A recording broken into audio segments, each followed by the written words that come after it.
Have you been feeling invisible lately? Trying to deal with your illness, but feeling alone, like no one understands and no one ever will? Maybe you had all these goals for your life you wanted to accomplish, but now you're sick or in chronic pain and you feel like you can't. My guest this week, Sarah Luby, shares her journey with type 1 diabetes and undifferentiated connective tissue disease, and how she's dealt with these very issues. Welcome to Season 2 of Chronically Living.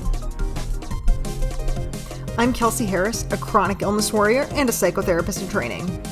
On Chronically Living and How to Make the Most of It, we're providing tangible ways to improve the well-being of Spoonies. So get ready to make the most out of your life, even with that pesky chronic illness.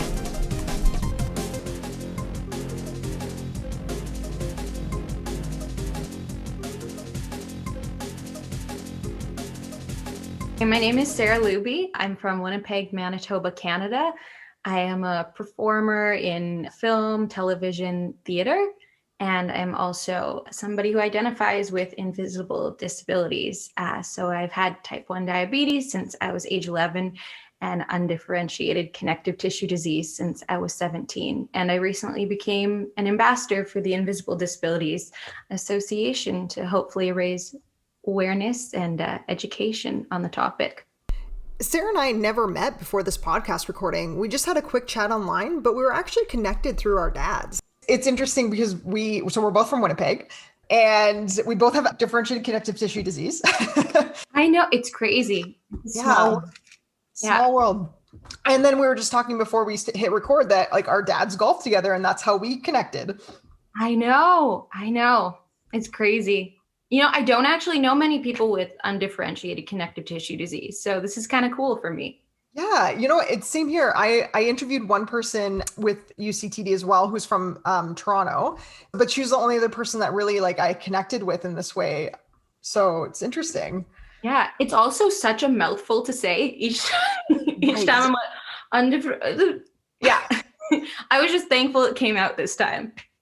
I know, you find you stutter over it too. Absolutely. Yeah. I was like, I didn't realize there was an acronym or shortened version for it, which I will now be using in the future. Yeah, it makes it way easier. But then people are like, what's that? And you're like, oh, okay, I got to explain it now. So Sarah has not one, but 2 autoimmune diseases. And like everyone else with a chronic illness, she has been on quite a journey. It's an adventure. I guess I'll start with the diabetes. I was diagnosed at age 11. We were in Minneapolis on a family vacation, and my mom had gotten bit by a tick the day before, and we thought it was a cancerous mole, to be honest. It's kind of a gross story. So I had been touching it and making sure that it was okay, and we'd bought plastic baggies from Target for when it fell off, and we were like, it's getting bigger. Why is this mole getting so much bigger? So we found a walk-in, and it was a tick. That was a bit traumatizing that I'd been playing with it for 24 hours. But then the next day, I had been in the hospital in and out earlier that year, but they couldn't find anything wrong with me. I even went through a point where I was in a wheelchair and couldn't walk. But yeah, things got better, I suppose. I don't think we noticed the signs or knew the signs and symptoms of having type 1 diabetes, but we were at the Minneapolis Zoo and I was playing in the water park and my parents looked at me and they started to cry because apparently I looked like a skeleton of myself. And obviously I didn't notice that, but I'd been ferociously drinking so much fluids and going to the washroom all the time, right? Which are all symptoms that we just didn't know. But my mom was like, we need to go to the doctor. So we knew where the walk-in clinic was because of her tick. But when I got there, they checked my blood sugar. It was at 54 in Canadian, which is 950 something American. And they rushed me to the hospital. And I mean, it's kind of a blur after that. I believe I slept for 18 hours, but I should have been in diabetic ketoacidosis at that point, which can also put you in a deadly coma, which somehow I wasn't, thank God. Yeah. I spent the next 2 days there, which you can imagine is an expensive bill as well. And then, my life changed from there on. But there's so many amazing people also who live with this illness every day. So it's not to say that you can't do anything you want to with it. It's learning how to live your life and not let it control you. And so obviously I grew up really fast because of that. I would say I missed some things in my childhood, but I matured quickly because of that. And I think I got my drive to succeed in life from having that illness. And then when I was 17, I thought I broke my finger somehow. I didn't do anything to break the finger, but I'm very clumsy. So I was just like, yeah, you did something, because it was so swollen. And so I went to the doctor and they sent me to a rheumatologist. And that's when I got diagnosis with the inflammatory markers, obviously, and all that stuff. And, after that, I was diagnosed with other autoimmune and chronic illnesses that kind of fit into that undifferentiated connective tissue disease box. And that's the long monologue of how I was diagnosed. So I'm curious what symptoms you have. A lot of inflammation and swelling all the time. It definitely started out in my hands. They were like ballooned up. Also in my feet. I remember my face. I got my grade 12 yearbook picture taken and it came back and I started crying because I was like a balloon. I was a circle and I didn't know why at that time. And, I thought I was a very healthy teenager who ate well and exercised regularly. And those were some of the main symptoms. And then I also have Raynaud's. I don't know how you actually say it. I've heard it a bunch of different times. Anybody knows how to pronounce it. I always am kind of like Raynaud. I just like drift off at the end of the sentence. I have another thing called, and every time I talk to the doctors, I still can't say it. It's something like erythromelalgia. It's a really hard word, and I just have given up on trying to learn how to say it. But basically, it feels like my hands and my feet and different parts of my body are on fire because all the blood is rushing to them. So those were kind of like secondary things that were happening during my diagnosis, and I would have like really bad heart palpitations and feel like I was having a heart attack, and my face would turn bright red.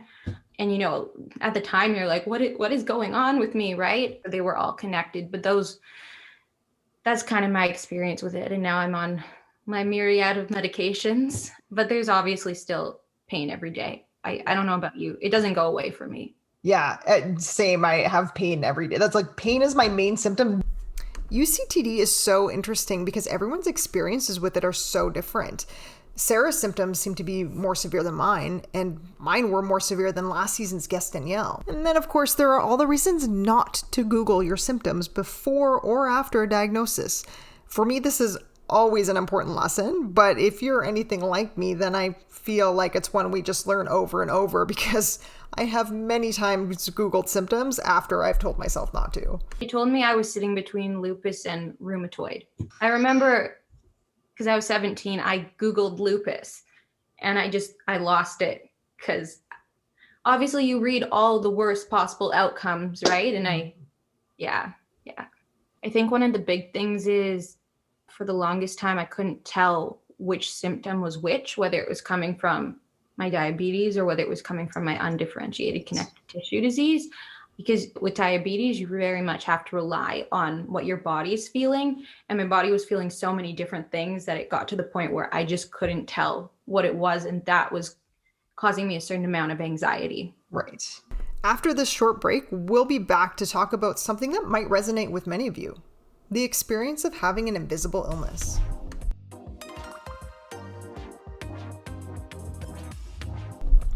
Hey Warriors, what if it was possible to get local, fresh groceries delivered right to your front door? You could take up deep sea yoga with all that free time. Well, Instacart gives you unlimited grocery delivery for one low monthly fee. This is definitely better than paying for delivery on all those other apps.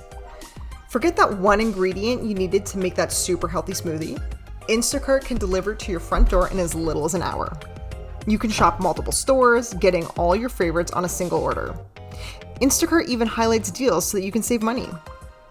Get all the products you love, hand-selected by shoppers based on your preferences.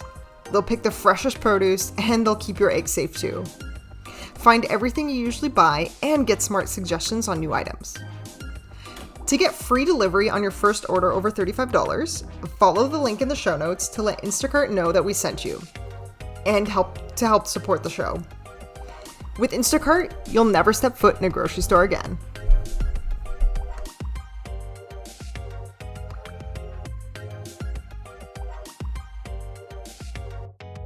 One of the big topics that Sarah and I discussed was what it means and what it's like to have an invisible illness. There are so many people who identify this way, and very likely many of you listening do. This is what Sarah had to say. Yeah, I think it's such a broad term. Yeah. I've been reading about it and trying to research, and there's so many different definitions. But to me, it's having a disability that is hidden in plain sight, right? And I think something to acknowledge is just because you can't see it doesn't mean that it's not there, and it doesn't mean that it's any less difficult than having a physical disability, right? And in my research, I've been trying to understand what other people with invisible disabilities feel like. And I've read a lot about receiving comments, well, you don't look sick, right? Which I think is one of the worst things that you can say to somebody with an invisible disability, right? Or, even when somebody comes up to you and tries to explain your invisible disability or what you should be doing differently to get rid of it. Right. Well, it's not going anywhere, but thank you for that. Yeah, I think there's not enough education about invisible disabilities out there. And I've certainly in the past, I present as very healthy. So I think people don't think my struggles are as difficult. And it's certainly something that I've hidden as well, because I never want to feel like a burden or for people to see me differently. I like to say, I'm Sarah who happens to have these illnesses versus the sick girl who happens to be named Sarah. You don't want to be your illness. Yeah. Yeah, totally. And I kind of feel the same way. I happen to have this illness, and it's just it's a part of my experience, but it's not who I am. And I think that just kind of being able to differentiate that is helpful. This is so important. We can talk about identity first versus person first language, but I really think that how we identify drastically impacts our experiences with our illness. Being able to externalize the illness as a separate entity can actually lead to improved mental health and greater self-efficacy, which is integral in being able to manage and live with chronic illness. Have you had experiences where you've been slit or, just maybe put out or just felt off because of having an invisible illness? I don't think gaslit.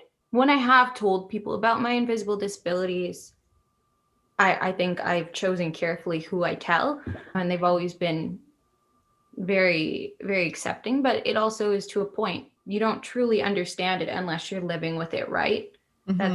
If I've felt misunderstood by anyone, it's been doctors, to be honest. I remember speaking up to one of my doctors once where they were just like, well, I don't know what to say. And I was like, I'm living with this every day, right? Or I've had endocrinologists in the past who are trying to give you this advice that they've read out of a textbook over and over. And I'm like, every person with diabetes has a different experience. Even, this might be too much information, but when a woman has their period, it affects their blood sugar completely.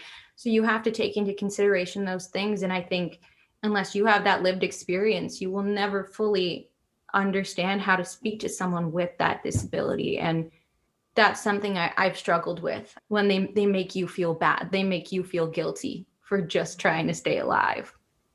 Yeah. I had a really stressful event in my life. It was a breakup, and I had severe pain to the point where my boss at work sent me in an ambulance to the hospital. And when I got there, it was a resident who was helping me, and he was basically accusing me of wanting pain medication. And I'm like, I don't use drugs. I have my whatever pain medications my rheumatologist at this hospital gave me. Help me. Yeah, I think that's a common thing. They don't believe you. Why would I be lying about this? I don't want to be at the hospital right now. Like, I get it. There was someone else in the ER who was an older man, and he was screaming about how much pain he was in, and he's probably a regular there, and and I get that that does happen. That doesn't mean it's everybody. Oh, I felt that before I was diagnosed. No one, no one believed me. So it's seeing isn't always believing. As Sarah mentioned, she's a multi-talented performing artist, and she actually just released a song about having an invisible illness called Invisible. Yeah, I was just part of the Royal Manitoba Theatre Centre's inaugural national mentorship. And, when I applied for it, it is for marginalized communities. And I almost didn't send in an application because I was like, I'm not marginalized enough, which sounds absolutely awful. But I was like, do I actually deserve to be a part of this? And obviously I came to the conclusion that yes, I do. And that I thought I could help people through my art to an underrepresented community. So I asked to be paired with the wonderful David Connolly, who is the Associate Artistic Director of Drayton Entertainment, a huge theater company in Ontario. And he also happens to be a double amputee, which he's incredible. He's also the only amputee to ever perform on Broadway, which is crazy. And we were chatting about it, and he told me that he hit it at that point. I don't know how he did it. He hit it on Broadway, dancing. He went to a musical theater program and, managed to conceal it. And he said when he did outwardly speak about it, I'm trying to think when that was, I'd say like late 80s, early 90s. Don't quote me on that. That could be like completely not the correct thing, but that there were repercussions, which is devastating. So we had a lot of those conversations, and I kept telling him that I want to somehow, through the arts, speak about invisible disabilities. And he was like, to make the greatest impact, use your greatest strength. And my greatest strength is my voice and my performing abilities. So I think at that point, I still wasn't quite sure how I was going to do that. But we just started chatting about writing a song. And then I said, hey, I know someone who I think would be the right person to do this with. We've worked together in different shows before, Duncan Cox. And I pitched it to him, and he was like, yeah, let's do this. And I remember a question he asked early on was like, am I the right person to do this with? Because I don't have invisible disabilities. And I think that's like a question that's going on a lot in the arts right now is, if I don't have these lived experiences, should I be telling this story? And like, it's a completely valid question, right? And I was like, if it was just you writing this song, then no, right. I don't, you shouldn't be doing that. But I said, we're doing it together. Half of this team has lived experiences, right? And I think you bring such incredible abilities to the table to help tell this story. I also said, you could have invisible disabilities and not be aware of it, because it's such a broad term. It covers mental illness, mental health. It covers brain injuries, arthritis, diabetes, like the list goes on and on and on, right? And I was like, please don't feel that you have to share if you have any of those with me. But, I think this is something bigger than the two of us. So we worked on that for a few months together. And I mean, it was not an easy experience for me, because I had to open up so much more information than I normally disclose to people in order to, have the song reach the impact that we wanted it to and feel completely vulnerable. But he was wonderful about that. He obviously knew this was sensitive information and topics for me. And then I contacted a friend I have for creating this video. I had this idea that I wanted most of it to be in black and white. And then when I step onto the stage, it's color, because that's the time that I truly feel like my pain goes away. I don't know what that feeling is for you, but I know in the past I've had pain or even injuries, and I step on stage and I manage to forget it for like the 5 minutes that the song is, right? So that's what I was really trying to convey in that piece. And I think the response to it has been really wonderful. And, I just want people to know that they're not alone. Yeah. That's awesome. You can push through it in the best possible way. What Sarah seems to be saying is that when she does what she loves, she gets into that zone. She's mindful and fully present with what she's doing. And rather than stop her from living her passion helps take away some of the burden having chronic illnesses has given her. I can definitely say that I've been in similar positions. When I'm so mindful of what I'm doing, I can be aware of what else is there without letting it take away from my current experience. Before we continue, I think we should check out a 30-second clip of the song Invisible. Until it feels like you become invisible, so invisible. One way from the outside, another from within, yeah, invisible. Well, it can be livable when the world out there is unaware. The things I keep inside, the things I don't share. Absolutely beautiful. I want everyone to leave this show kind of with something that they can use in their everyday life to improve themselves. It's kind of the goal of the show. So I'm just wondering if there's one thing that you have done or do kind of regularly that helps you improve your life. I mean, for me, it's exercise, Okay. to be honest. I have a lot of pain if I just sit still, and obviously working day to day, that can be difficult. So I try and exercise quite a bit throughout the week. Also speaking about your disabilities or your illnesses, obviously you have to feel comfortable doing that, or you have to, that you're speaking to someone that you feel you can trust. But I think that does help when you don't feel alone. You don't feel that you're hiding. So I would say if you do feel comfortable or you do have someone that, can be that confidant to you, absolutely share that with him, because I think it will make your life better. Yeah. Mm-hmm. Sounds like you have some of those people in your life.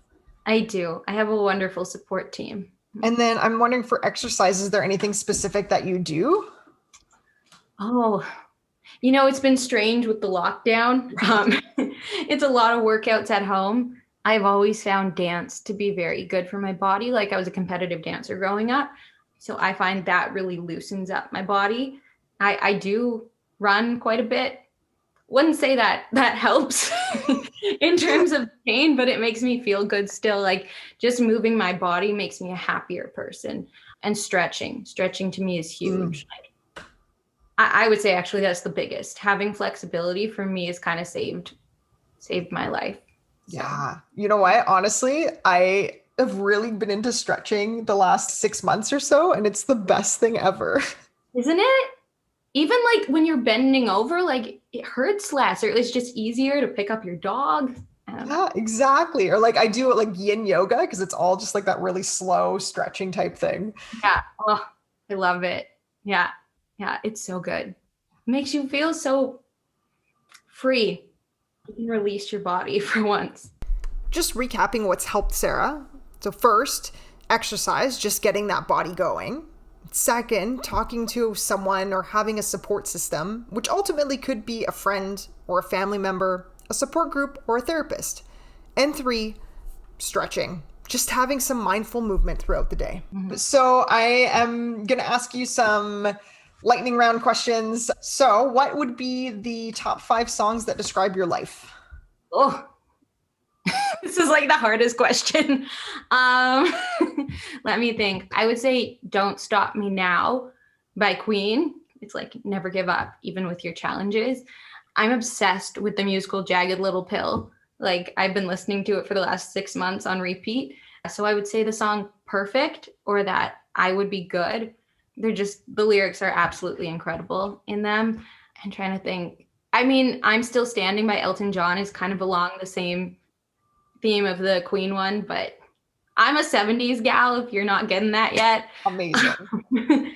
You Are Not Alone from Dear Evan Hansen. I'm also a musical theater person, if that wasn't clear.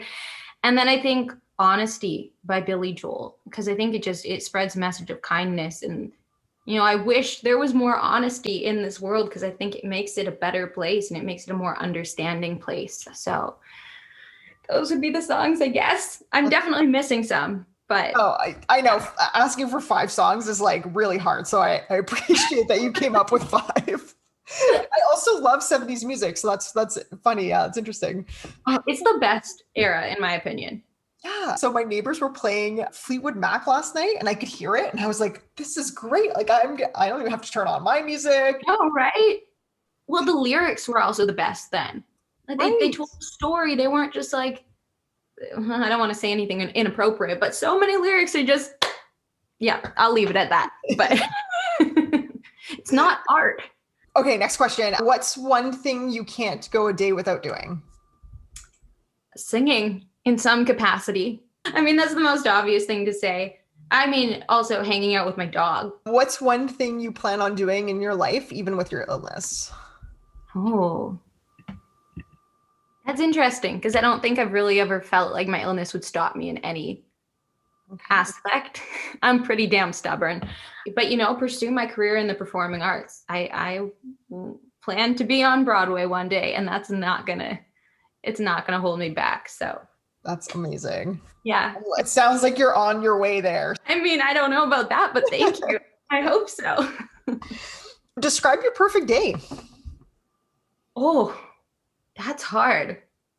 I think the rapid fire questions are the hardest. I think it's something to do with being outdoors. My mom's going to laugh at me because growing up, I detested doing anything outside. She would call me a spa-mall girl. But now I've really, really grown into it. I don't know, just spending the day with someone who's special to you and kind of knows you on that deep, extremely personal level, and not even having to talk, just allowing yourself to be. I think that's really beautiful. So I guess that would kind of be a perfect day. That wasn't very specific, but well, I like it. Just like be present and, spend time with someone you like in nature. That sounds so lovely. Yeah. And how are you making the most of your life right now? Setting goals, I would say, especially during the pandemic. I think it's affected so many people's mental health. I mean, it's obviously affected mine, right? But not letting that stop you. I don't think it's the correct term to say being able to see the finish line, but like I have a list of mental goals that I want to reach in my head, and I'm kind of understanding how I can get there right now. And also, not waiting for other people to help you do that. I think that's huge. Like, of course, it's wonderful to rely on others, but when it comes to your own life or your own career, you really have to be the person to make that change. And I think that's what I'm doing right now. Amazing. I don't think I've really ever felt like my illness would stop me in any way. Okay, so now that is powerful. I think it's easy for people to feel like their illness can stop them. As a therapist in training, I specialize in working with people with chronic illness and chronic pain and their mental health. So if you're thinking to yourself right now, but my illness is stopping me, I know that's a real thought. I know that's a real fear. I like what Sarah said here because it's an attitude and mindset that can lead us to improving our physical and mental health and live a fulfilling life. Sarah, thank you so much for coming on the show. One last question. Where can we find you and follow you and listen to your song and all of that? Yes, you know what? I always forget what my Instagram handle is, and I meant to figure it out before. Okay, I found it. It's Sarah_Luby14. That's Sarah with an H, the only correct way to spell it, in my opinion. And then www.sarahvluby.com. Awesome. Yeah. I don't know. I don't normally think about what my handles are, but yes, those are the correct ones. Yeah. Awesome. Well, again, thank you for coming on. This has been so lovely. Yes, thank you so much for having me. I love that we can talk about our illnesses and disabilities in such a positive light and hopefully inspire others and let them know they're not alone. So thank you. I personally got a lot out of this conversation with Sarah, and I hope you did too. Before you go about your day, I really encourage you just to reflect on what you noticed about yourself while you listened to this episode. What did you notice about your thoughts and feelings specifically? And what are you noticing about them now as you're reflecting back on what you heard? If you could tag Sarah and I on Instagram, our handles are down in the show notes. We would love to hear what your takeaways from this episode were. My guests really appreciate hearing that feedback from you all. Don't forget to subscribe, rate, and review the show wherever you get your podcasts. You can support Sarah by taking a listen and downloading her song, Invisible. And you can support the show by following the Patreon link in the show notes. And most importantly, everyone, keep making the most of it. Special thanks to Nicole Skura for the original music and to Charity Williams for the original artwork.